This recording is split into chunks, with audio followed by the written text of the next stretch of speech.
1st of September, it only means one thing, and that is the end of the transfer window. Well, this transfer window was one that was as crazy as you can think of, maybe the craziest in recent times, because of the kind of movements that we had. Who would have thought that you see a transfer window in which Cristiano Ronaldo and Lionel Messi will be moving from clubs, one club to another? Definitely not me. I'm very sure that you didn't see that coming as well. But hey, we'll be talking about all of that in just a couple of minutes. I'm taking a review of what happened during this summer transfer window. My name is Blessing Fowowe, and of course I'm not doing that alone. I've got right here with me Ayo Animasahun to my right, and of course Adedeji to the left. Guys, great to see you. Welcome. Yeah, I'm so delighted to be here, man. You said this summer transfer window is the craziest, and I would dare say craziest is even an understatement. I mean, it's really some of the most bizarre moves you'd ever think of. Perhaps if you have been playing Football Manager or some video games, maybe that's literally where this kind of moves happen. But in reality, having to, see two of the biggest footballers in the world of football now making, moves to another club. And even some really unforeseen transfers that happened, like late last night when Antoine Griezmann left Barca back to Atletico. Little did I know that was ever going to happen. But hey, it is the summer transfer window that's actually left us with so many talking points, which is why we're actually here anyways.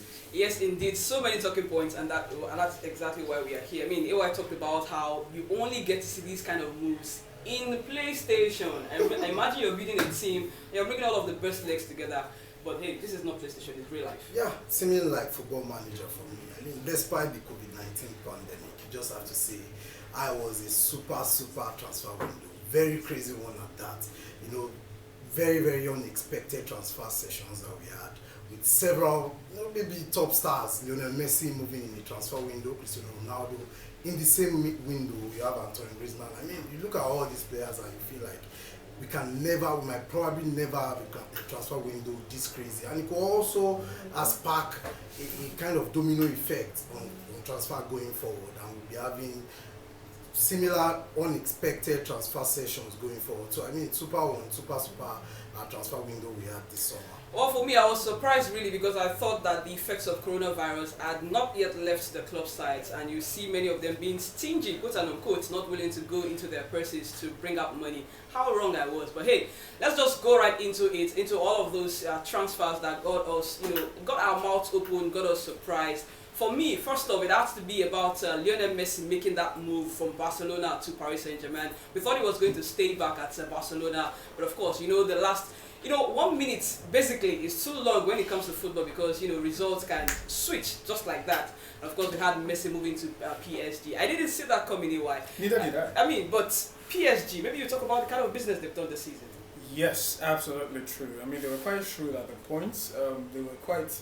They looked like a team that actually prepared for this sort of. Because when you look at the kind of signings they made even before Messi eventually joined, Donnarumma joined for free, Sergio Ramos joined for free, Jorginho Wijnaldum joined for free. I think only Achraf Hakimi actually came at just about 40 million euros or thereabouts. You could tell that this team still had a whole lot to still spend, and it's not quite surprising eventually when the opportunity to actually snap at Messi eventually popped up, and of course they grabbed both ends. That tells you about the kind of summer that they've actually had. You look at Paris Saint-Germain squad right now, sort of reminds me of the Galactico team we had in the early part of 2000s, but it leaves to be seen whether this team can eventually live up to what we all expect of them. And of course for Barcelona, what's going on with that club? And not just about Messi leaving, they signed Emerson Royal. It was once a Barcelona player, left on loan to Real Betis. They got Real Betis signed him permanently. Barcelona got him back, and just within 29 days, the man has gone over to Tottenham. And of course, Barcelona also sending Antoine Griezmann back to Atletico Madrid where he came. Imagine Atletico Madrid having Luis Suarez and Antoine Griezmann. You will say that. Attacking the title again. Maybe Barcelona fans will not want to see that, but it is what it is. You can never say never in the world of football. And that was what we saw last night before the transfer window closed. But just like you were saying, Barcelona, the deal as regards Emerson Royal, you call it maybe one that was more business-like, you just have to say. because it was more down to the business part of it. Yeah, they made some money from him, but they didn't get anything as regards the footballing abilities from him. But still good one for their business books, for their financial books, especially for a club in a huge financial conundrum at this point in time. So I mean, you look at that. Well, for Real Betis as well, they will also be getting 5 million from that transfer to Tottenham Hotspur. So good one for everyone involved. And for Barcelona, they also feel that they have strength in depth in that right full back position. With Sergio Dest somewhere in there, and they also have a particular Sergio Roberto who can also play as the right full back. So maybe they will feel that for us to balance the financial books and also have the quality squad in depth. Let us let go of the man. But looking at Antoine Griezmann, I think that was an abysmal transfer, you have to say, that he did when he joined the club. They spent lots of money bringing him into the team, and they also spent lots of money in his wage bill, as regards wage bill, keeping him on the books of the club. It affected the financial structure of the club, and it was almost inevitable that he had to leave, especially with Memphis Depay now in the team.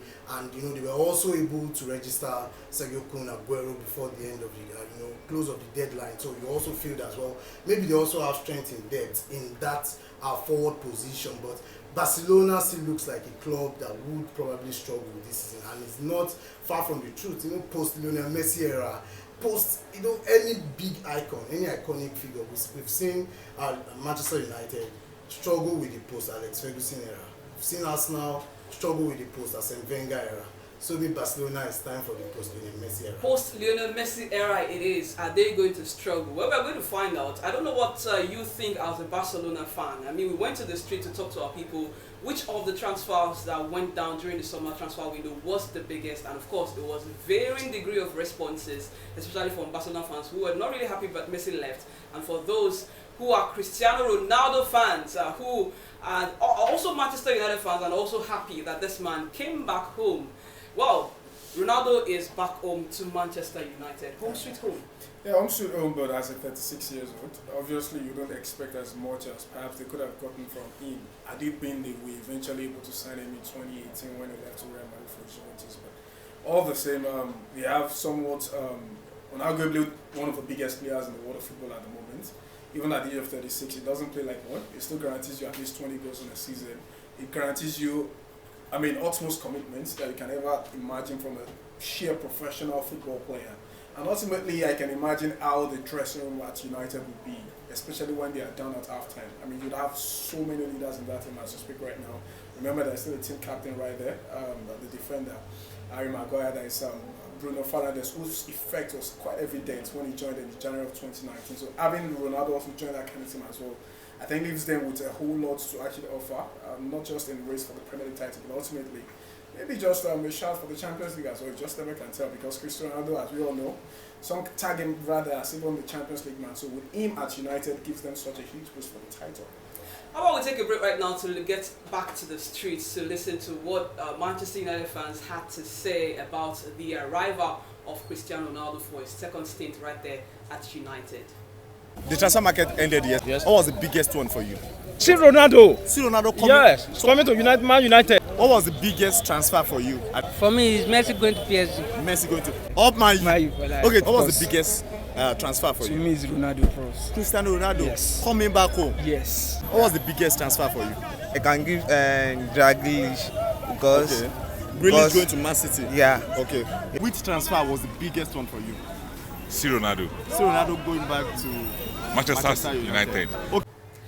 All right, welcome back. That was for Manchester United fans. And how about Chelsea? Well, they brought in Romelu Lukaku back into the fold, and what a transfer that is. That man left them a couple of years ago, and of course, he's coming back as a better striker. And of course, you saw what he did in his first game with Chelsea against Arsenal. I mean, getting a goal was typical Romelu Lukaku. But hey, Chelsea and Thomas Tuchel, they look like they are just going to challenge for the title. What the kind of business they've done this summer? Yeah, definitely, undoubtedly, maybe the most balanced team in Europe right now. Across every position, they have the squad depth. They also have the ability. Looking at them bringing in Romelu Lukaku, many of us saw it last season that the only missing piece in that team is the lack of a centre forward, and that was what they seemed to correct this transfer window.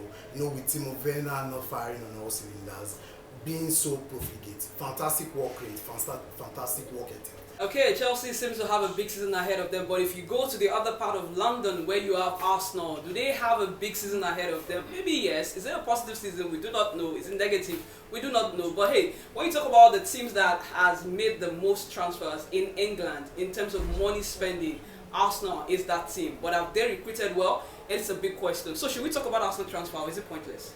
I think it's... Should we? Is it pointless? Yeah, we should. We should. I actually think it's pointless. Pointless? I think No, it's not. Listen, They spent more money than everyone in the transfer window, so you also have to look at that. The highest spender in the transfer window. So. Listen, Pointless. regardless of whether they actually spend the most, I mean, I'm still struggling to really look at where the money was spent on, or who the money was really spent on, and how so far so good, barely 3 games or 4 games into the season for them, whether these signings have really been able to just transform, the results and ultimately the atmosphere around the club. And as far as I'm concerned, that's not the case. So I think I'm still struggling to really come to terms with the fact that they spent close to £150 million and yet it's still not evident in that squad.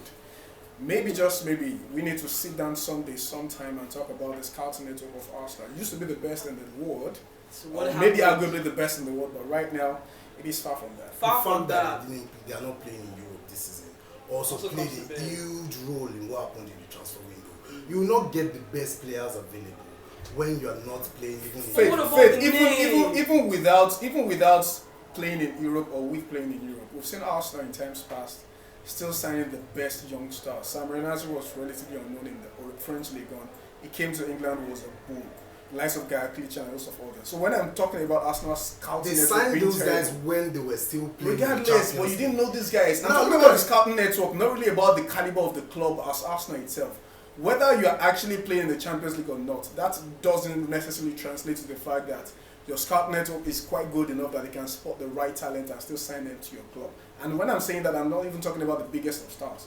You can actually have the likes of Tavares, as far as I'm concerned, looks like someone you really think should even be at Arsenal for a start, because they have two left. They have 2 left backs at the moment. I'm not even trying to question the quality of the player himself.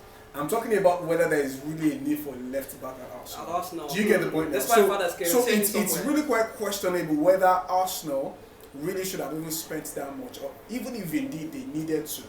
Was it well spent, which I'm not quite agreeing with?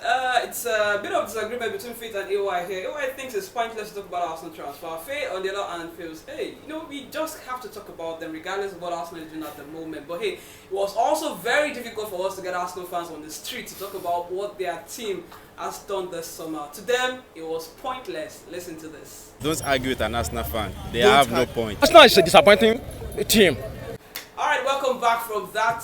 We'll have no time to talk about Manchester City, who also brought in Jack Grealish. But before we leave, we have to talk about our Nigerian players who made moves in the market this season. Quite a lot of them, Blessing. I'm so delighted because barely just a month ago, we had the completion of the 2020-2021 NPFL season. And you're like ripping that we had stars that actually shown like million stars in that particular season. So it's not surprising that loads of them eventually made transfers. Like Ayo Animasahun joined Esperance teams. Frank Tebo of Nassau United has teamed up with Aken right there in Sweden. Same thing with Godwin Aguda, also with the Swedish club in Falkenberg FF. Solomon Onome actually left Rivers United for a club in Denmark. Sunday Adedeji, formerly Shooting Stars player, but completed last season with Rivers United, has left for a club in Macedonia, that's Eskişehir. Mind you, Sunday Adedeji also left Rivers United for Eskişehir in North Macedonia. You all remember Ibrahim Ola, the player a whole lot of people call Nigerian Neymar. Also left Enugu Rangers as well for a club in Turkish Division 2, Ankara, and of course Atunde Joseph, Samuel Noshiri, and those of others. In fact, some clubs, Samuel Noshiri left for a club right there in Spain. Meanwhile, the joint top scorer Charles Ashimene right there at the end of the season also left for CD Farense right there in Portugal, alongside Ochowichi of Planchi United and Shimaga from Enugu Rangers. So a whole lot of NPFL players actually made moves right over the course of the summer. It's quite interesting. I'm hoping that the next season will also produce so many stars and maybe someday we'll start also, holding on to our players and celebrating them instead of just, talking about them leaving for greener pastures and quotes. Okay, indeed, and I hope that we'll continue to talk about their performances outside of Nigeria. Good performances, I hope, and we hope to see more bigger transfers for Nigerian players. But you see, at this point, we have to leave. We do not have time to talk about all of the transfers, big transfer movement that we had. But you have to join us on Saturday for World Sport, where we'll take more time to discuss that in full. But in the meantime, I'd like for you to leave a comment below here. Tell us which is the biggest transfer movement that you thought you saw in the summer transfer market. Thank you so much for hanging out with us. My name is Blessing Fowowe. And I'm Ayo Animasahun. I am Faith Adedeji. Au revoir.